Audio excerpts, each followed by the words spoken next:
For today's vlog, I'll be cooking pusit. Pakulo na tayo ng tubig. Paghulog na natin ng pusit natin sa kumukulong tubig na nilagyan natin ng luya at paminta.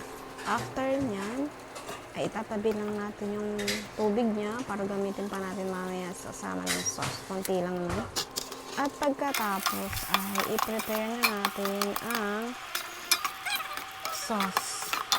Yan, butter muna. After natin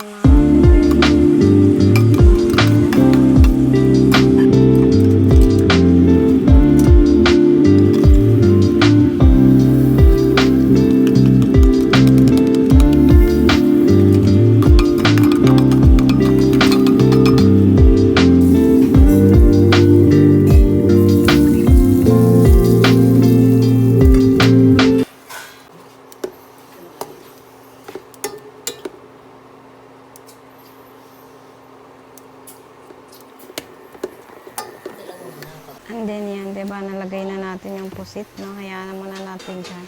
So, ako kasi hindi ko nilagay yung sauce, hindi ko niluto yung sauce.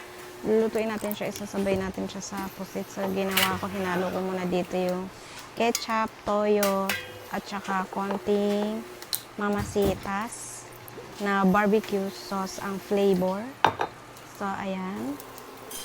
And then, nilagay na natin siya. After nyo, takpan na natin and wait. And ano, kasi malapot naman yan kahit na hindi natin. Ayan na nga ang ating lutong pusit of the day.